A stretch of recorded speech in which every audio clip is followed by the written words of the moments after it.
অবসরের পর আরামে জীবন কাটানোর বদলে খেটে খাওয়া দিনমজুরদের ছেলে মেয়েদের জন্য স্কুল তৈরি করেছেন এই শিক্ষক। কিন্তু কেন?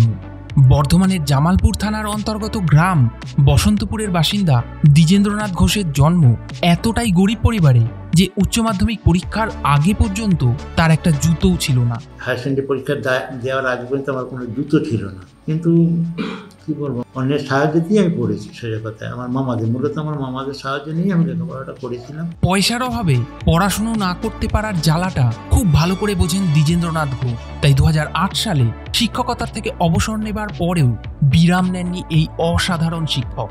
গ্রামে স্কুল তৈরি করার জন্য কিলোমিটারের পর কিলোমিটার সাইকেলে ঘুরে জনপ্রতিনিধি থেকে শুরু করে প্রশাসনের দ্বারস্থ হন। আমাদের গ্রামে এবং তার পাশাপাশি এলাকাগুলো একটু পিছিয়ে যাচ্ছে, এটার কথা ভেবেই আমি এরকম একটা চিন্তা ভাবনা নিয়েছি, যদি একটা স্কুল করা যায় এখানে তাহলে তো খুবই ভালো হবে।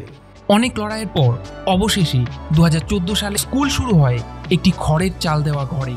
29টি শিশুকে নিয়ে শুরু হয়েছিল পথ চলা। দ্বিজেন্দ্রনাথ বাবুর ডাকে সাড়া দিয়ে গ্রামের 3 জন শিক্ষিত বেকার পড়াতে শুরু করেছিলেন এই স্কুলে। শুরুতে কখনো কখনো স্যারকে স্কুলের গেটও খুলতে হয়েছে, বাজাতে হয়েছে ঘন্টাও, কিন্তু দ্বিজেন্দ্রনাথ ঘোষ লড়াই চালিয়ে গেছেন। ফলে সেই খড়ের ঘর পরিবর্তিত হয়েছে কংক্রিটের ঘরে। 29 থেকে বেড়ে ছাত্রছাত্রীর সংখ্যা হয়েছে 146। পিছিয়ে পড়া শিশুরা উজ্জ্বল ভবিষ্যতের স্বপ্ন দেখছে। বড় হয়ে কি হতে চাও? Engineer, teacher. শিশুরা উজ্জ্বল ভবিষ্যতের স্বপ্ন দেখলেও এই স্কুলের শিক্ষকদের ভবিষ্যৎ অন্ধকারেই, কারণ 1 দশক ধরে ওদের পড়ালেও কোনো বেতন পান না তারা। এখান থেকে তো পারিশ্রমিক হিসেবে কিছু পাওয়া যায় না। দ্বিজেন্দ্রনাথ বাবুও চিন্তিত এই শিক্ষকদের ভবিষ্যৎ নিয়ে।